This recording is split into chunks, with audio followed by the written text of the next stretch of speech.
सुप्रभात बच्चों, आज हम आपकी पाठ्य पुस्तक हिंदी के पाठ 17 का अध्ययन करेंगे जिसका शीर्षक है वाच्य। तो चलिए पाठ को पढ़ते हैं, जानते हैं वाच्य के विषय में, वाच्य क्या होते हैं, किस प्रकार से इनका हम प्रयोग करते हैं। पाठ को शुरू करते हैं। पाठ 17 वाच्य। देखिए, पढ़िए और समझिए। वह समाचार पत्र पढ़ता है, उससे समाचार पत्र नहीं पढ़ा जाता। उससे तो समाचार पत्र पढ़ा भी नहीं गया। इन वाक्यों में पढ़ता है, नहीं पढ़ा जाता, पढ़ा भी नहीं गया शब्दों में क्रिया के विभिन्न रूपों का विधान किया गया है। इस विधान के विषय कर्ता कर्म तथा भाव हैं, इसे वाच्य कहते हैं। तो बच्चों, हमने 3 प्रकार के वाक्य पढ़े, जिसमें था वह समाचार पत्र पढ़ता है, उससे समाचार पत्र नहीं पढ़ा जाता, उससे तो समाचार पत्र पढ़ा भी नहीं गया। तो यहाँ पर हमने 3 प्रकार के वाक्य देखा कि किस हिसाब से यहाँ पर क्रिया का प्रयोग किया गया है। एक पहले वाले वाक्य में कर्ता के हिसाब से क्रिया का प्रयोग है, दूसरे में कर्म के हिसाब से और तीसरे में भाव के हिसाब से। तो जो कर्ता, जो क्रिया का जो तरीका होता है करने का, कि वो किसके आधार पर क्रिया की जा रही है, तो इसे ही वाच्य कहते हैं। कि क्रिया का विधान विभिन्न प्रकार से किस प्रकार से किया जाता है, क्रिया कर्ता के हिसाब से चल रही है, कर्म के हिसाब से चल रही है, या फिर भाव के अनुसार चल रही है, तो इसे ही वाच्य कहा जाता है। क्रिया के जिस रूप से यह पता चले कि वाक्य में कर्ता, कर्म या भाव में से किसकी प्रधानता है, उसे वाच्य कहते हैं। मतलब किसका की प्रधानता है, उसी के हिसाब से क्रिया चलेगी। कर्ता की प्रधानता है, कर्ता के हिसाब से क्रिया होगी। भाव की प्रधानता है, भाव के हिसाब से, और कर्म की प्रधानता है तो कर्म के हिसाब से क्रिया होगी। तो यही वाच्य कहलाते हैं। अब आते हैं वाच्य के भेद। वाच्य के 3 भेद हैं, कर्तृवाच्य, कर्मवाच्य और भाववाच्य। सबसे पहले कर्तृवाच्य को जानते हैं। कर्तृवाच्य क्रिया का वह रूप जिससे यह ज्ञात हो कि क्रिया का प्रधान विषय कर्ता है, उसे कर्तृवाच्य कहते हैं। मतलब क्रिया का ऐसा रूप जिससे ये पता चले कि क्रिया कर्ता के अनुसार है, प्रधान जो विषय है वो कर्ता ही है, वहां पर कर्तृवाच्य होगा। बालक गेंद से खेलता है, मैं पुस्तक पढ़ता हूँ, प्रिया आम खाती है। उपयुक्त वाक्यों में बालक, मैं और प्रिया कर्ता है तथा वाक्यों में कर्ता की प्रधानता है। अतः खेलता है, पढ़ता हूँ, खाती है कर्तृवाच्य। तो यहाँ पर हमें पता चल रहा है तो बच्चों, हमने जो वाक्य पढ़े उनसे पता चल रहा है कि जो वाक्य उनमें कर्ता की प्रधानता है, इसीलिए क्रिया भी कर्ता के अनुसार ही है, तो ये कर्तृवाच्य है। अब आता है कर्मवाच्य।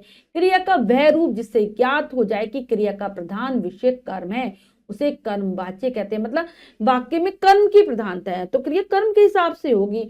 इसमें क्रिया का लिंग वचन और पुरुष कर्म के अनुसार होता है। जैसे माँ द्वारा भोजन पकाया जाता है, नितेश द्वारा चाय पी जाती है, स्त्रियों द्वारा नृत्य किया जाता है। उपयुक्त वाक्यों में क्रिया का विधान कर्म के अनुसार है, कर्ता माँ, नितेश स्त्रियों के अनुसार है। अतः ये वाक्य कर्मवाच्य है। कर्मवाच्य में केवल एक कर्मक क्रिया ही होती है। तो जब भी जो पूरा वाक्य है, मतलब जिसमें कर्म की प्रधानता हो, क्रिया कर्म के आधार पर चले, वहां पर कर्मवाच्य होता है। इसमें एक कर्मक क्रिया आती है, यानी कि क्रिया का जो कर्म होगा वो एक ही होगा, तो वो द्विकर्मक क्रिया नहीं आएगी, 2 कर्म नहीं होंगे। तो अब आता है तीसरा हमारा होता है भाववाच्य। क्रिया के जिस रूप से यह बोध हो कि क्रिया का प्रधान विषय कर्ता या कर्म न होकर भाव है, उसे भाववाच्य कहते हैं। मतलब जिस वाक्य में भाव की प्रधानता हो और क्रिया भाव के अनुसार चले, वह भाववाच्य है। तो हमें इन वाच्यों में बच्चों एक ही बात ध्यान रखनी होती है, जहां क्रिया कर्ता के अनुसार है कर्तृवाच्य, जहां कर्म के अनुसार है कर्मवाच्य, और जहां भाव के अनुसार क्रिया चलेगी वहां भाववाच्य होंगे। जैसे मीरा से गाया नहीं जाता, खिलाड़ियों से खेला नहीं जाता, रमेश से पढ़ा नहीं जाता। और बच्चों एक बात और ध्यान रखने की होती है, जो भाववाच्य होते हैं ज्यादातर उसमें निषेधवाचक वाक्य आते हैं, नहीं वाले वाक्य आते हैं। ठीक है, अब आता है वाच्य परिवर्तन। हम वाच्यों को कैसे बदलें, कर्तृवाच्य से कर्मवाच्य बनाना, कर्तृवाच्य को कर्मवाच्य में कैसे परिवर्तित करते हैं। केवल एक कर्मक क्रिया को ही कर्तृवाच्य से कर्मवाच्य में बदला जा सकता है। एक कर्म होना चाहिए तभी वो कर्तृवाच्य कर्मवाच्य बनेगा। कर्मक होने पर ही कर्ता को कर्म और कर्म को कर्ता के रूप में बदला जा सकता है। मतलब कर्म होना जरूरी है। कर्तृवाच्य को कर्मवाच्य में बदलने के लिए निम्नलिखित नियमों का पालन करना पड़ता है। कुछ नियम है जिनको मानना चाहिए, जानना चाहिए, तभी आप वाच्य परिवर्तन कर सकते हैं। कर्तरी वाच्य की क्रिया को सामान्य भूतकाल में बदलिए। तो हमें इससे क्या करना है, जो क्रिया आएगी उसको भूतकाल में बदलना पड़ेगा।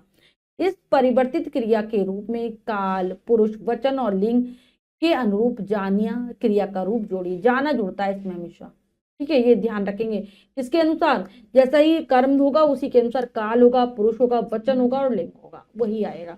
कर्तरी वाच्य के कर्ता के साथ से या के द्वारा विभक्ति लगा दी जाती है, और कर्ता के बाद हम से या फिर के द्वारा, ठीक है। कर्तरीवाच्य कर्मवाच्य परिवर्तन देखिए कैसे होगा।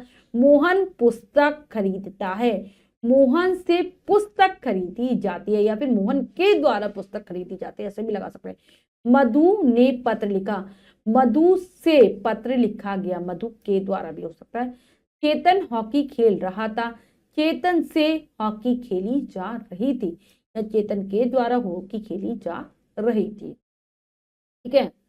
लड़के पुस्तक खरीद रहे हैं, लड़कों से पुस्तक खरीदी जा रही है, लड़कों के द्वारा पुस्तक खरीदी जा रही है, ऐसे होता है। अब एक कर्तरी वाच्य से भाववाच्य बनाना, कैसे भाववाच्य में परिवर्तित करते हैं। भाववाच्य में क्रिया अकर्मक होती है, भाववाचक में हमेशा अकर्मक क्रिया का प्रयोग वाक्य निषेधात्मक, एक वचन और अन्य पुरुष में होता है। एक वचन होगा, अन्य पुरुष में होगा, निषेधात्मक होगा। कर्तरी वाच्य से भाववाच्य में बदलने के लिए निम्नलिखित नियमों का पालन करना चाहिए। हम निम्नलिखित नियमों का पालन, कर्ता में करण कारक की विभक्ति लगाइए, कर्ता के बाद से आएगी, करण कारक की विभक्ति क्या है, से। क्रिया को अन्य पुरुष और एक वचन में रखिए, अन्य पुरुष और एक वचन में रहेगी। क्रिया को सामान्य भूतकाल में लाकर उसके काल के अनुरूप जाना क्रिया जोड़िए, ये भी हमेशा भूतकाल में ही बनते हैं, ठीक है। आवश्यकता अनुसार निषेध सूचक नहीं का प्रयोग कीजिए। उदाहरण, राकेश कर्तरीवाच्य भाववाच्य, राकेश नहीं दौड़ता है, राकेश से दौड़ा नहीं जाता। अनीता नहीं उठती है, अनीता से उठा नहीं जाता। मोहन नहीं हंसता है, मोहन से हंसा नहीं जाता। नीता नहीं रोती है, नीता से रोया नहीं जाता। इस प्रकार से परिवर्तन होता है। अब हमने जो भी सीखा है उसको दोहरा लेते हैं। हमने सीखा के अंतर्गत क्रिया के जिस रूप से यह पता चले कि वाक्य में कर्ता, कर्म या भाव में से किसकी प्रधानता है, उसे वाच्य कहते हैं। मतलब क्रिया का ऐसा रूप जो बताता है कि हमारी जो वाक्य है उसमें किसकी प्रधानता है, कर्ता की है, कर्म की है या भाव की है, उसी के अनुसार क्रिया चलेगी, वह वाच्य कहलाता है। वाच्य के तीन भेद हैं, कर्तरीवाच्य, कर्मवाच्य तथा भाववाच्य। कर्तरीवाच्य में कर्ता प्रधान होता है, कर्मवाच्य में कर्म की प्रधानता होती है और भाववाच्य में भाव प्रमुख होता है। वाच्य परिवर्तन के निश्चित नियम होते हैं और कुछ नियमों को हमें जानना होता है। अब हमने जो भी पढ़ा है उसका अभ्यास कार्य कर लेते हैं। आओ अभ्यास करें में से पहला प्रश्न पढ़ते हैं, करने का प्रयास करते हैं। सही उत्तर वाले गोले को रंगिए। प्रश्न में 4 विकल्प हैं, 3 विकल्प गलत हैं, 1 विकल्प सही है। सही विकल्प को चुनना है, गोले को रंग देना है, करते हैं। क्रिया के जिस रूप से यह ज्ञात होता है कि वाक्य में क्रिया द्वारा संपादित विधान का विषय करता है, कर्म है अथवा भाव है, उसे रिक्त स्थान कहते हैं। भाववाच्य, कर्तरीवाच्य, कर्मवाच्य या फिर वाच्य, तो उसे हम कहते हैं वाच्य। वाच्य के रिक्त स्थान भेद हैं 1 2 3 4। तो वाच्य के 3 भेद होते हैं बच्चों। क्रिया के जिस रूप से यह बोध हो कि क्रिया के विधान व्यापार का प्रधान विषय कर्ता या कर्म न होकर भाव है, उसे रिक्त स्थान कहते हैं। भाववाच्य, वाच्य, कर्तरीवाच्य, कर्मवाच्य, तो उसे भाववाच्य कहते हैं, जहां भाव की प्रधानता होती है। भाववाच्य में क्रिया रिक्त स्थान होती है सकर्मक, अकर्मक, नकारात्मक, एकात्मक। तो जो क्रिया होती है वो हमेशा अकर्मक होती है भाववाच्य में। अब है निम्नलिखित वाक्यों के वाच्य लिखिए कि कौन सा वाच्य है। घोड़ा दौड़ाया जाता है, घोड़ा दौड़ाया जाता है, तो ये हो गया भाववाच्य है। भैंस द्वारा दूध दिया गया, तो ये कर्मवाच्य है, कर्म की प्रधानता है। नर्तकियों द्वारा नृत्य प्रस्तुत किया गया, तो ये भी कर्मवाच्य है। मुख्य अतिथि द्वारा पुरस्कार प्रदान किए गए, कर्मवाच्य।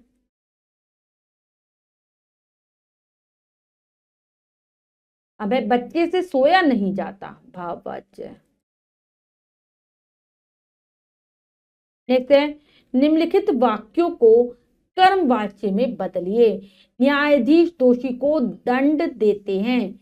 न्यायाधीश क्या जगह, न्यायाधीश द्वारा दोषियों, न्यायाधीश द्वारा दोषी को दंड दिया क्या जाएगा, दिया गया। न्यायाधीश द्वारा दोषी को दंड दिया गया या फिर दंड दिया जाता है। मैं प्रतिदिन दूध पीता हूं। मेरे द्वारा प्रतिदिन दूध पिया जाता है। श्याम ने उपन्यास लिखा। श्याम से उपन्यास लिखा गया, या फिर दूसरा इसका हो जाएगा श्याम द्वारा उपन्यास लिखा जाता है।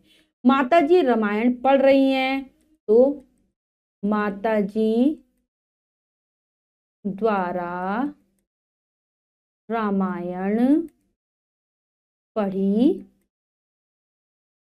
जाती है या फिर पढ़ी गई, दोनों सही है। निम्नलिखित वाक्यों को भाववाची में बदलिए। घायल पक्षी नहीं उड़ता। घायल पक्षी से उड़ा नहीं जाता। बच्चा नहीं सोया। बच्चे से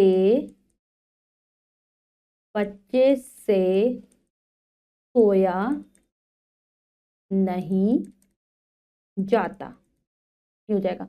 राधा नहीं रोई। राधा से रोया नहीं जाता। जगत नहीं चलता। जगत से चला नहीं जाता। ये आप लिख लेंगे। अब रिक्त स्थान में क्रिया का उपयुक्त रूप भरिए। ऐसा खाना हमसे नहीं खाना है, यहाँ पर ऐसा खाना हमसे नहीं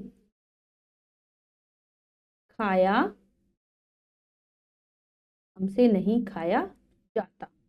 गुरुजी ने बच्चों को संस्कृत का पाठ क्या जाएगा, पाठ पढ़ाया। माली 2 घंटे से पौधों को पानी क्या जाएगा, देना। माली 2 घंटे से पौधों को पानी दे रहा है। आइए अब थोड़ा आराम करना। आइए अब थोड़ा आराम कीजिए। ठीक है, हो गया। तो बच्चों, ये कार्य हमने बहुत अच्छे से समझकर पूर्ण कर लिया। इसके बाद जो भी कार्य है वो आपको स्वयं करना है सुंदर अक्षरों में अपनी अभ्यास पुस्तिका में। बच्चों, आज हमने पाठ के माध्यम से वाच्य के विषय में जाना। आशा करती हूँ यह पाठ आपको बहुत अच्छे से समझ आ गया होगा। पाठ को फिर से जरूर पढ़ेंगे। मिलते हैं अगली कक्षा में नए पाठ के साथ। तब तक के लिए स्वस्थ रहिए, प्रसन्न रहिए। धन्यवाद।